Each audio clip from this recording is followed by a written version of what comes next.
정도 있습니다. 신약입니다.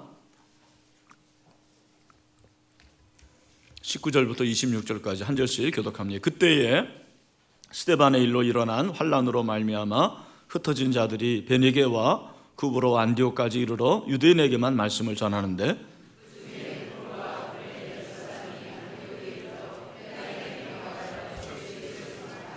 주의 손이 그들과 함께 하심에 수많은 사람들이 믿고 주께 돌아오더라.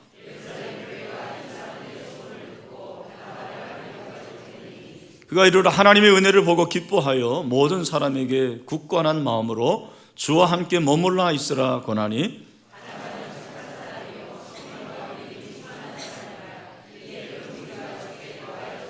바나바가 사울을 찾으러 다소에 가서 만남에 안디옥에 데리고 와서 둘이 교회에 1년간 모여 있어 큰 무리를 가르쳤고 제자들이 안디옥에서 비로소 그리스도인이라 일컬음을 받게 되었더라. 아멘. 네, 우리 같이 인사하겠습니다. 한 주일 동안 평안하셨습니까? 우리는 하나님의 가족입니다 하고 인사하십시오. 네, 우리는 하나님의 가족입니다. 나는 진짜 그리스도인가라는 제목으로 말씀을 전하겠습니다. 여러분 가끔 이제 이력서를 쓸 기회가 있을 것입니다. 이력서를 쓸 때는 여러 가지가 있지만 그 중에 이제 종교란이라는 것도 있습니다. 어떤 경우에 이제 요즘은 이제 뭐 없어졌지만 종교란에 자기의 종교를 쓸 때가 있습니다. 그럴 때 아마 여러분 대부분 기독교라고 그렇게 적겠죠. 뭐 다른 무교라고 적든지 그런 분은 없을 거라고 생각을 합니다. 여러분 내가 이제 다른 사람에게 기독교를 믿는다, 기독교인이라고 그렇게 말하는데 여러분 기독이라는 게 뭔지 아십니까? 기독이 뭐죠? 기독이라는 것은 그리스도라는 것입니다. 기독이 뭐라고요? 그리스도. 그리스도라는 것은 뜻이 무엇입니까? 기름 부음을 받은 자, 메시아라고 말할 수가 있습니다. 그러니까 내가 기독교를 믿는다라는 것은 예수 그리스도를 믿는다라는 거예요. 그리고 내가 기독교인이라는 것은 무슨 말이겠습니까? 그리스도인이다라는 것입니다. 그러니까 기독교인, 그리스도인, 크리스천은 다 같은 말입니다. 한국에 어림잡아서 그리스도인, 크리스천이 한 800만 되지 않습니까? 아마도 기독교인이라고 생각하는 사람들까지 따지면 더 많을 수도 있을 것입니다. 여러분 그들 중에 진짜 그리스도인은 몇 명이나 될까 생각해 보세요. 얼마 전에 16대 국회의원 이제 뭐 지났지만 국회의원들의 그 기독교인 비율을 보니까 41%라고 나왔더라고요. 과연 41%가 기독교인이었다면 우리나라가 이렇게 되었을까라는 생각을 해봅니다. 여러분 그런 사람들에게 당신이 그리스도인이냐라고 질문을 하는 것도 필요하지만 정작 나는 그리스도인인가? 나는 진짜 그리스도인가라는 질문을 해봐야 한다고 생각하지 않습니까?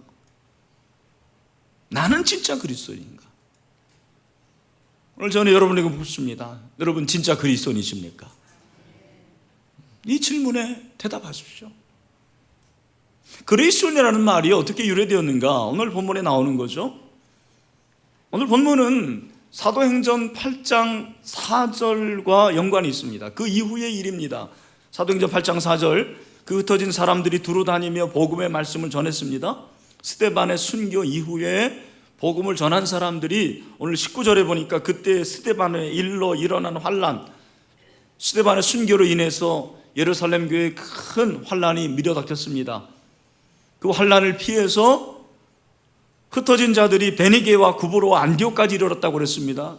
여러분 여기 보면 지명이 나오는데 예루살렘에서 굉장히 멀리 떨어진 거리입니다. 어떤 경우에는 한 400km 떨어졌다고 말하는 경우도 있습니다. 그렇게 아주 멀리 떨어진 곳까지 흩어진 사람들이 갔다라는 것입니다. 그 사람들이 가서 유대인에게 말씀을 전하는데 그들 중에 몇몇 사람들, 소수의 창조적인 사람들이 유대인에게만 복음을 전하는 것이 아니고 이제는 누구에게 복음을 전하는 거예요? 헬라인에게도 복음을 전하게 되었습니다. 여러분, 그 몇 사람들이 헬라인에게 복음을 전했는데 처음에는 미미했겠지만 점점점 하나님께서 복을 주시니까 수많은 사람들이 주께 돌아오는 거예요. 21절, 주의 손이 그들과 함께 하시며 수많은 사람들이 믿고 주께 돌아오더라. 할렐루야. 수많은 사람들이 돌아왔는데 이 사람들을 가르쳐야 되잖아요. 지도자가 필요하잖아요. 그래서 예루살렘 교회에서 지도자를 파송을 하는 거죠. 그 사람이 누굽니까? 바로 바나바. 한번 따라합시다. 바나바. 여러분, 바나바를 파송했는데 바나바가 어떤 사람이냐에 대해서 누가는 상세하게 기록을 하고 있습니다. 24절, 바나바는 착한 사람이요 성령과 믿음이 충만한 사람이야. 이에 큰 무리가 주께 더하라. 우리 교회가 새가족들이 많이 오는데 지금은 새가족 섬김이라고 하지만 얼마 전까지만 해도 바나바라고 했습니다. 우리 교회가 성장하는데 바나바의 역할이 굉장히 컸습니다. 그 바나바들의 주제 성구가 바로 사도행전 11장 24절이에요. 바나바는 뭐라고 그랬습니까? 착한 사람이라. 인간성이 좋았어요. 여러분, 예수 믿는 사람 인간성이 좋아야 됩니다. 착해야 됩니다. 자고로 예수 믿는 사람은 착해야 돼요. 악한 사람은 안 됩니다. 그는 착한 사람이고 성령과 믿음이 충만했다고 말씀하고 있습니다. 그래서 큰 무리가 주께 더하더라. 점점점 부흥을 하니까 이제는 바나바 혼자 목회를 못하는 거예요. 그래서 동역자를 모시고 오는데 누구를 모시고 오는 거예요? 사울을 모시고 옵니다. 그 사울, 다소에 있었습니다. 다소에서 사울, 우리가 잘 알고 있는 바울이죠. 바울을 모시고 와서 두 사람이 함께 동역을 합니다.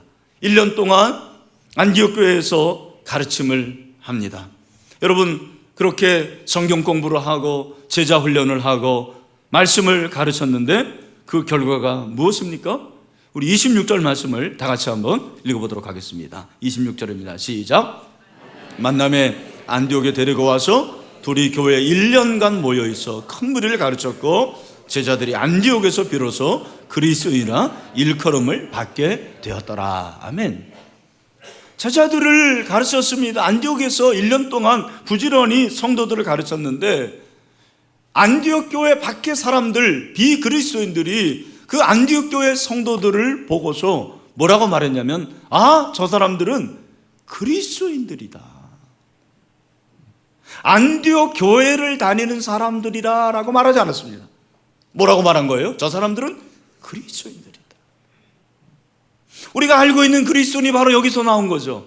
요즘에 그리스도인이라는 것은 그저 교회를 다니는 사람, 일주일에 한 번씩 예배를 드리는 사람이 그리스도는 아닙니까?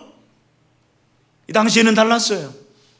안디옥 교회 성도들이 그리스도인이라고 일컬음을 받았는데 그들은 진짜 그리스도인이었다라는 거예요. 원조 그리스도인, 오리지널 그리스도인들이었습니다. 과연 그들의 모습이 어떠했기에 그 사람들이 안디옥 교회 성도들을 향해서 그리스도인이라고 했을까? 오늘 같이 한번 생각을 해보려고 합니다. 여러분, 26절을 다시 보면 그리스도인이라고 했는데 이 그리스도인이라는 단어는 헬라어로 크리스티아누스입니다. 합성어죠. 크리스토스와 누스의 합성어입니다. 영어로 말하면 크라이스트와 이언이라는 단어의 합성어입니다. 그리스도 플러스 이언, 이것은 사람들입니다. 어떤 사람들이냐면 그리스도에 속한 사람들. 한번 따라합시다. 그리스도에 속한 사람들. 여러분, 그리스도에 속한 사람들입니까? 네, 우리는 그리스도에 속한 사람이에요. 여러분, 여기 그리스도에 속했다라는 이 말은 그저 어떠한 공동체에 몸을 담는 소속된 그 정도가 아니에요. 안디옥 교회 밖의 사람들이 안디옥 교회 성도들을 향해서 그리스도인들이라고 한 그러한 계기가 있어요. 이것이 역사적인 배경입니다. 문화적인 배경입니다. 이게 무엇인가? 그 당시에 가이사인이라는 단어가 있었습니다. 케이세리온. 가이사가 무엇입니까? 가이사는 가이사. 로마의 황제를 가리켜서 가이사라고 하는 거예요. 그러니까 가이사인이라는 것은 가이사에 소속된 사람, 로마 황제에 소속된 사람을 가리켰어요. 로마 황제에 소속된 사람들, 로마의 백부장이라든지 로마 병사들, 그리고 로마의 녹을 먹는 사람들이 다 가이사인들이었습니다. 이들은 가이사, 즉 로마 황제의 충성을 맹세했습니다. 로마 황제의 목숨을 바치는 사람을 가리켜서 가이사인이라고 했습니다. 다시 말해서 로마 황제의 종이 가이사인이에요. 가이사인이 아닌 사람들이 볼 때 그들은 가이사의 충성을 맹세하고 가이사를 위해서 목숨을 바쳤습니다. 인생을 바친 거예요. 아, 저들은 가이사의 사람이구나, 로마 황제의 사람이구나. 그런데 그리스도를 믿고 그리스도를 위해서 사는 안디옥 교회 성도들을 보니까 가이사를 위해서 충성하는 사람들보다 훨씬 더 하더라는 거예요. 그들은 예수 그리스도라는 존재를 위해서 고난을 감수하는 거예요. 예수 그리스도를 믿는다고 하고, 예수 그리스도를 믿는 것 때문에 감옥에 가기도 하고, 고문을 당합니다. 사자밥이 됩니다. 화형을 당합니다. 그런데도 나는 그리스도를 믿습니다 라고 고백을 하는 것입니다. 그런 안디옥 교회 성도들을 보면서 아, 저들은 과연 그리스도의 사람들이구나, 그리스도에 속한 사람이구나, 다시 말해서 그리스도의 종이구나 라는 마음이 들었어요. 그들을 그리스도인이라고 부른 연유가 여기에 있는 것입니다. 여러분, 그리스도인이 어떤 사람인지를 잘 보여주는 예가 있습니다. 이 세기 중반에 마르쿠스 아울레스라는 황제를 아실 것입니다. 황제가 다스리고 있는 그 시대에 예수를 믿는 것은 불법이었습니다. 그 당시에 비엔나에 상투스라는 평신도가 있었습니다. 이게 좀 울리는 것 같은데, 그 평신도가 예수를 믿게 되었습니다. 그런데 그 예수를 믿는 그 동시에 투옥이 돼가지고 고문을 받고 죽음의 위협에 직면해 있었습니다. 여러분, 비엔나의 평신도입니다. 평신도 그 상투스가 체포돼가지고 재판을 받게 되었습니다. 그래서 예수를 부인해라, 로마 황제를 믿으라고 했습니다. 그런데 그는 끝까지 예수를 믿는다고 자기의 믿음을 지켰습니다. 그래서 그가 배교할 가능성이 없으니까 그를 원형 경기장에서 공개 처형하라는 선고가 내려졌습니다. 그를 고문하던 사람들은 이제 더 이상 저항하기 힘들 것이라는 확신을 가지면서 상투스에게 계속 배교를 강요했습니다. 그런데 상투스의 입에서 마지막 한마디가 나왔습니다. 뜨겁게 달궈진 쇠의자에 결박을 당한 채 집중적인 고난을 받았지만 그 고문을 받은 가운데서도 마지막 한마디를 남겼습니다. 여러분, 그 한마디가 무엇인지 아십니까? 그것은 나는 그리스도인이다. I am a Christian. 단 한마디를 남겼습니다. 여러분, 어떻게 상투스가 자신의 목숨을 내놓을 수 있었을까? 그는 그리스도의 사람이었기 때문이죠. 그리스도의 종이었기 때문입니다. 종이 주인을 위해서 죽는 것은 당연한 것입니다. 초대교회 당시에 상투스 같이 그리스도의 종으로 희생했던 사람들이 얼마나 많은지 모릅니다. 여러분, 그들은 그리스도에 속한 사람들이었습니다. 그리스도인이었습니다. 진짜 그리스도인이었습니다. 그리스도에 속했다라는 것은 그리스도의 소유라는 것입니다. 그리스도를 주인으로 모시는 사람입니다. 그리스도를 주인으로 모시는 사람은 예수 그리스도를 위해서 사는 사람들입니다.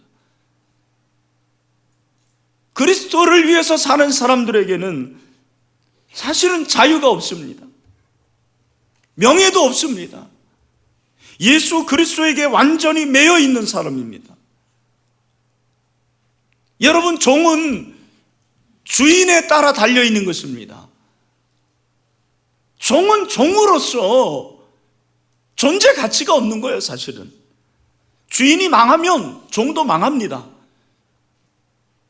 주인이 죽으면 종도 죽는 것입니다.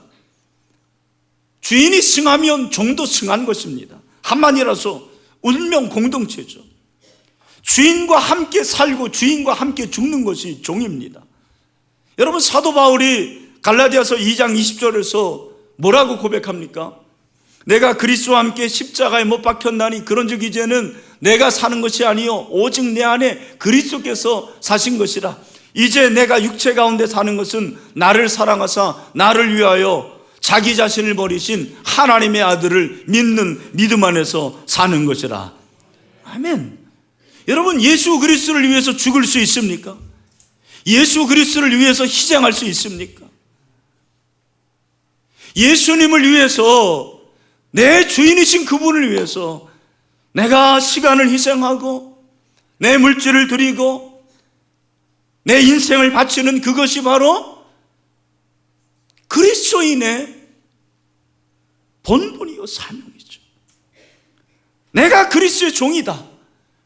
종이 주인을 위해서 하는 그것이 바로 우리가 해야 할 사명이라는 것입니다. 사랑하는 형제자매 여러분, 당신이 진짜 그리스도인입니까? 그러면 그리스도의 종이 되십시오. 그리스도인은 그리스도의 종입니다. 주인이신 그분을 위해서 모든 것을 할 수 있는 것이 그리스도의 종의 모습입니다. 여러분, 진짜 그리스도인의 모습은 무엇입니까? 그리스도의 종으로서 우리는 먼저 그리스도를 따라야 합니다. 그리스도인은 그리스도를 따르는 자들입니다. 왜냐하면 그분이 나의 주인이시기 때문입니다. 종은 주인을 따르는 자입니다. 여러분, 이것이 제자입니다. 여러분, 초대교회 당시 그리스도인은 그리스도를 따르는 자들이었습니다. 오늘 본문에 보면 11장 26절에 제자들이 안디옥에서 비로소 그리스도인이라 일컬음을 받게 되었더라. 이 본문을 보면서 저는 너무 당연한 한 가지를 깨닫습니다. 그렇구나, 제자는 그리스도인이구나. 여러분, 제자가 되기 전에 그리스도인이 되시기를 바랍니다. 제자가 그리스도인이에요. 그리스도인이 제자입니다. 여러분, 제자 훈련을 받습니까? 제자 훈련을 받는 자들은 예수 그리스도가 주인인 사람이 바로 제자 훈련을 받는 자들입니다. 제자 훈련 받으면서 예수 그리스도가 주인이 아니고 내가 주인이라면 제자 훈련 헛받는 겁니다. 여러분, 우리는 어떻습니까? 과연 주님을 따르고 있습니까? 예수 그리스도 주인이신 그분을 위해서 내가 모든 것을 순종하고 그렇게 따르고 있습니까? 내가 기준이 아닙니까? 여러분, 그리스도라는 단어, 이 단어를 꼭 기억하십시오. 그분을 따르는 것입니다. 그분이 주인이기 때문입니다. 우리에게는 사실 자유가 없는 것입니다. 주인을 따르는 것은 우리의 의무입니다. 명령입니다. 사랑하는 형제자매 여러분, 우리의 주인이신 주님을 따릅시다. 주님을 순종합시다. 여러분, 따르는데 어느 정도까지 따라야 되냐면 고난 가운데서도 따르는 거예요. 고난 가운데서도 주님을 따르는 것이 그리스도인입니다. 여러분, 종이 주인을 따르는데 내가 힘들고 내가 어렵다고 주인을 따르지 않습니까? 그런 종이 어디 있어요? 고난 가운데서도 주님을 따르는 거예요. 여러분, 고난이 진짜 그리스도인을 만듭니다. 다시 한번, 고난이 진짜 그리스도인을 만듭니다. 저는 이것을 경험합니다. 여러분에게 고난이 있습니까? 진짜 그리스도인이 되게 한 하나님의 은혜입니다. 그 고난 가운데서 주님을 따르시기를 주님의 이름으로 축원합니다. 제가 섬겼던 그 교회, 저희 사택 앞에 앞동에 집사님 한 분이 살았습니다. 딸 둘이 있었습니다. 그 집사님이 정말 요조숙녀예요. 말도 이렇게 조용하게 얘기하고 그런 사람들 있죠. 배울 만큼 배웠고 부족함이 없습니다. 제가 그 두 딸을 다 가르쳤습니다. 근데 최근에 아주 충격적인 얘기를 들었습니다. 그 둘째 딸이 결혼을 했는데 30대죠. 결혼한 지 얼마 안 되어서 남편이 자다가 하나님 나라를 간 거예요. 돌연사를 했습니다. 청산가부가 된 거예요. 30대예요. 네. 그 한 달 후에 딸이 또 하나님의 부름을 받았습니다. 어린 딸이 한 달 만에. 여러분, 이러한 일은 도대체 어떻게 설명해야 됩니까? 어떻게 해야 되는 거예요? 이분이 이제 권사님이 되셨더라고요. 도대체 어떻게 할지를 알지 못하는데 사모님이 권사님에게 그렇게 제안을 했어요. 권사님, 우리 기도합시다. 철회합시다. 40일 한번 철회 한번 해봅시다. 이 권사님이 진짜 왔어요. 처음 있는 일이죠. 근데 사모님이 물어봤대요. 권사님, 지금까지 혹시 소리내서 기도한 적이 있습니까? 한 번도 없다라는 거예요. 한 번도 소리내서 기도한 적이 없어요. 그런 분들이 있잖아요. 조용하게 그냥 기도하는 분들. 권사님, 한번 부르짖어 기도해 보세요. 이 40일 동안 한번 하나님 앞에 매달려 보세요. 하나님께서 은혜를 주실 줄로 믿습니다. 네. 하나님께서 권사를 만져주실 것입니다. 처음에 기도하는데 기도가 안 되는 거예요. 근데 하나님께서 기도의 문을 열어주셨습니다. 드디어 기도의 문을 열었는데 4시간 동안 울부짖으면서 소리를 지르면서 기도하더라는 거예요. 하나님께서 방언을 주셨습니다. 그리고 기도하는 가운데서 환상을 보여주시는데 그 남편이 자기의 딸을 안고 천국에 있는 환상을 보여주신 거예요. 하나님께서 그런 위로를 주셨어요. 그리고 시댁에서 살 수 있는 또한 돈을 지원해주고.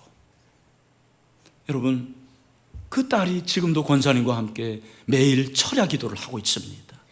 그 고난을 통해서 하나님을 만나고 그 고난을 통해서 진짜 그리스도인이 된 것입니다. 그리스도의 종이 된 것입니다. 여러분, 그리스도인으로 살 때 하나님께 영광을 올려드릴 수가 있습니다. 고난 가운데서도 그리스도인으로 살아가면 하나님 앞에 영광을 올려드릴 수 있습니다. 베드로전서 4장 16절이 그것이죠. 여러분, 그리스도라는 말이 오늘 본문에 나오고 사도행전 26장에 한번 나오고 베드로전서 4장에 신약 성경에 3번 나옵니다. 그런데 베드로전서 4장 16절에서 베드로 사도가 뭐라고 말합니까? 우리 다 같이 한번 읽어봅시다. 시작. 만일 그리스도인으로 고난을 받으면 부끄러워하지 말고 도리어 그 이름으로 하나님께 영광을 돌리라. 아멘. 여러분, 고난을 받을 때 그리스도인답게 고난을 이기시고 그 고난 가운데서도 주님을 따르시길 바랍니다. 그러면 하나님께 영광을 올려드릴 수가 있습니다. 예수 믿으면서 조그만 시험 당하면 교회 안 다닌다고 하고, 조금 어려움 있으면 내가 교회 끊는다고 하고, 믿지 않는다고 하는 사람들이 얼마나 많은지 몰라요. 제가 목살에서 그런 말이 아닙니다. 여러분, 고난을 통해서 더욱더 주님을 따르십시오. 주님께 순종하십시오.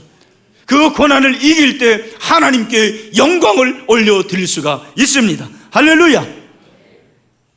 진짜 그리스도인은 주인 대신 주님을 따르는 자들입니다.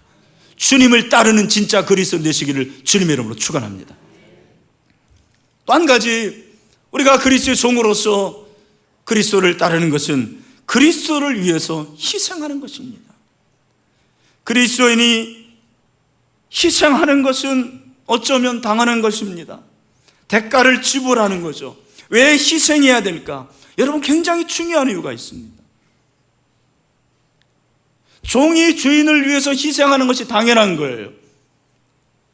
그런데 내 안에 계신 예수 그리스도가 주인이신데 그분이 종인 당신을 위해서 희생하셨습니다. 저는 이것이 놀라운 것 같아요. 놀라운 사실. 에베소서 2장 2절에서 사도 바울이 뭐라고 말합니까? 그리스도께서 너희를 사랑하신 것 같이 너희도 사랑 가운데서 행하라. 그는 우리를 위하여 자신을 버리사 향기로운 제물과 희생제물로 하나님 앞에 드리셨느니라. 저와 여러분을 위해서 자기 자신을 버리신 것입니다. 목숨을 버리신 것입니다.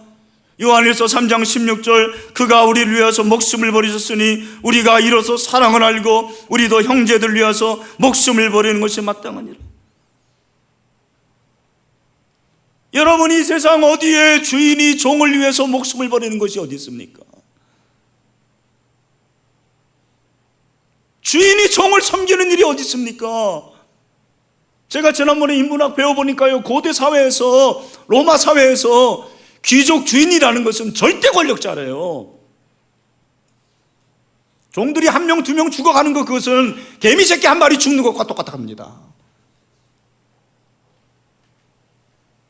여러분, 그 노예들이 수십 명, 수백 명, 수천 명이 그렇게 반항하는 경우도 있잖아요. 눈 하나 깜짝하지 말라고 배운다라는 걸. 어렸을 때부터 그렇게 배운대요. 여러분, 내가 그리스도의 종이라는 것은 사실 노예예요. 좋게 말해서 종이지, 이 둘로스라는 것은 뭐 주의 종 그러는데 사실은 노예입니다. 여러분, 그 종인 나를 위해서, 노예인 나를 위해서 주인 대신 예수 그리스도께서 십자가에 피 흘려 죽으셨습니다. 이것보다 더 놀라운 사랑이 어디 있습니까? 이거보다 더 큰 사랑이 어디 있습니까? 이 사랑을 받고도 우리 주님께 희생하지 않는다라는 것은, 이것은 어불성설입니다. 말도 안 되는 얘기죠. 사랑을 받았는데 종이 주인을 위해서 희생하지 않는다라는 것이 이상한 거죠. 희생하는 것이 당연한 것입니다.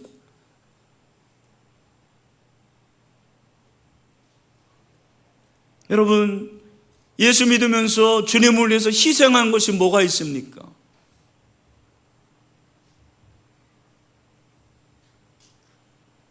예수 믿으면서 내가 대가를 치른 게 뭐가 있습니까? 내가 예수 믿어서 잘 되고, 예수 믿어서 내가 유익을 보고, 예수 믿어서 복을 받은 건 많지만 예수님을 위해서 내가 손해보고, 예수님을 위해서 내가 대가를 지불한 것이 뭐가 있습니까? 여러분은 어떨지 모르지만 저는 없더라고요. 물론 제가 교회 건축하는데 뭐 돈을 꽤 헌금하고, 그러나 우리 주님의 희생에 비하면 그거는 발가락에 떼도 안 되는 거예요. 우리 장로님들이 참 감사한 게, 저에게 목사님 더 좋은 차를 타시고 더 좋은 집에 가십시오. 나는 지금도 과분한 대접을 받는다고 생각합니다. 우리 주님은 이런 차를 타신 적이 없어요. 우리 주님은 이런 좋은 집에서 사신 적이 없습니다.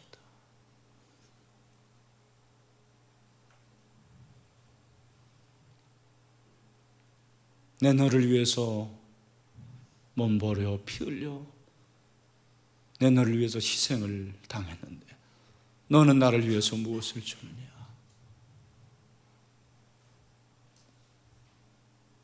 난 아무것도 드린 게 없습니다.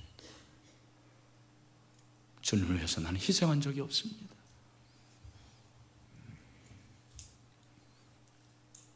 저는 예수 그리스도를 믿는다고 하면서 주님 때문에 받는 몇만 원, 몇십만 원의 손해를 받으려 하지 않는 그리스도인을 볼 때 가슴이 무너집니다.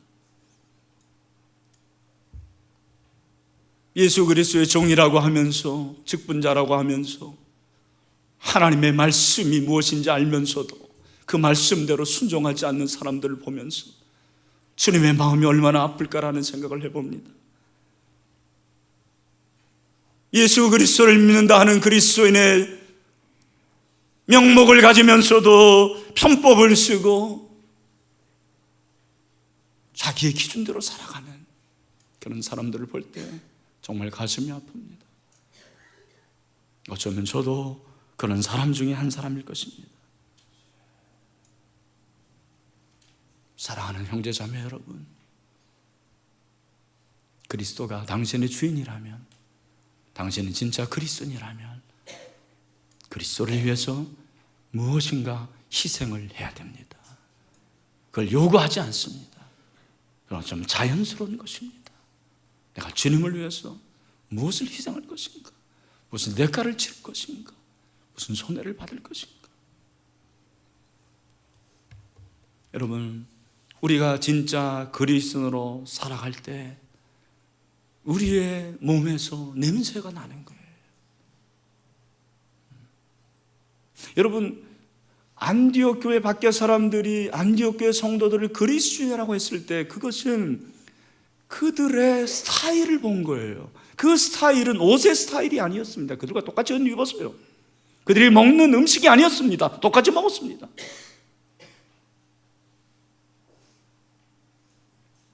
그들이 본 것은 그 그리스도인들의 스타일이었습니다. 그 스타일이 바로 냄새예요, 냄새. 강남 스타일, 강남 냄새예요. 독산동 스타일, 독산 냄새예요. 여러분 모르시죠? 독산동 냄새가 있습니다. 제가 처음에 오니까 독산동 냄새 나더라고요. 이제 나도 그 냄새가 나는 사람이겠죠. 여러분, 예수 그리스도가 당신 안에 있으면 그것이 스타일이요, 그 스타일은 그리스도의 냄새가 되는 것입니다. 안디옥 교회 성도들에게 그 냄새가 난 거예요. 아, 이 사람들은 우리와 다른 냄새가 나는 사람들이다. 우리와 다른 향기가 나는 사람들이다.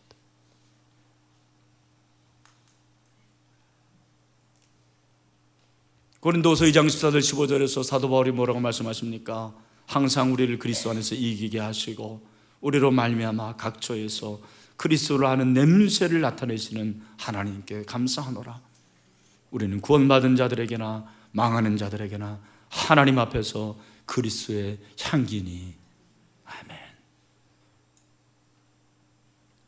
당신에게서 그리스도의 향기가 나타나기를 소원합니다. 그리스도의 냄새가 나타나야 돼요. 저는 마지막으로 이 그리스도인이라는 단어가 신자가 신자를 일컫는 것이 아니었다라는 것에 주목합니다. 아, 나는 그리스도인이다. 안디옥 성도들이 그렇게 말해본 적이 없어요. 불신자들을 볼 때 그리스도인이라고 부른 거예요. 그런 의미에서 저는 예수 안 믿는 우리 주변의 사람들, 신일교회 이 주변의 사람들이 저와 여러분을 향해서 그리스도인으로 부릴 수 있게 되기를 간절히 축원합니다. 전 감사해요. 제가 최근에 어떤 여집사님과 대화하는데, 집사님이 우리 교회 근방에서 사업을 하시는 분입니다. 목사님, 우리 신일교회 주변의 사람들이 뭐라고 그러는지 아세요? 뭐라고 그러는데요? 신일교회 성도들은 좀 다르대요. 네, 신일교회 성도들은 다르다고 말하는 거예요. 얼마나 감사한지. 사실 제가 처음에 부임했을 때 제가 그런저런 얘기 많이 들었거든요. 신일교회 성도들 중에서 쌈도 잘하고 욕도 잘하고 돈 떼먹고 이런 사람들 많다라는 거예요. 저는 그렇다고 색출 작업하지 않았습니다. 근데 이제는 10여 년이 지나니까 그런 성도들이 변화가 되는 거죠. 할렐루야. 신일교회 성도들 다르다. 여러분, 우리가 그리스도인으로 일컬음 받게 되기를 축원합니다. 그런데 놀라운 것은, 더 놀라운 것은 이 안디옥 교회 성도들이 그리스도인이라고 일컬음을 받은 것이 예수 믿은 지 몇 년 만에 그렇게 된 거예요? 몇 년? 1년. 저는 이 본문을 보면서 설교 준비하면서 야, 이게 과연 가능할까? 1년 만에 그리스도인이라고 칭함받고 1년 만에 이러한 믿음의 놀라운 일을 행할 수 있는 것이 가능한가? 여러분 솔직히 제자 훈련 받는데 그렇지 않습니까? 다 기준이 있어요. 예수 믿는 지 얼마 이상 돼야 되고 뭐 이런저런 거 있습니다. 솔직히 말해서 여기 예수 믿은 지 1년도 안 되는 분들이 있을 텐데 아마 삶이 90% 이상은 세상에 사는 그런 모습이 아마 참 그럴 겁니다. 근데 여러분 소망이 있습니다. 예수 믿은 지 1년밖에 안 돼도 그리스도인이라고 칭함을 받을 수가 있습니다. 그 말은 다른 말로 뭐예요? 예수 믿은 지 20년 30년 돼도 그리스도인이라 일컬음을 받지 못할 사람도 있다라는 거 아닙니까? 당신은 어떤 사람입니까? 말씀을 했습니다. 당신은 진짜 그리스도인이십니까? 여러분 이번 주 미션이 있습니다. 한 주 내내 질문해 보세요. 저는 한 주 내내 질문해 봤어요. 내가 과연 진짜 그리스도인인가? 내가 과연 진짜 목사인가? 일주 내내 질문하세요. 내가 진짜 그리스도인인가? 내가 진짜 장로인가? 내가 진짜 권사인가? 내가 진짜 집사인가? 이 질문이 중요한 이유는 무엇이냐면 그런 질문을 하고 살아갈 때는 죄를 이길 수가 있습니다. 유혹도 이길 수가 있습니다. 그리스도인답게 살 수가 있는 것입니다. 제가 다음 주에 묻겠습니다. 일주일 내내 내가 진짜 그리스도인이라는 것을 질문했는지, 그리고 그 그리스도인답게 살아갔는지,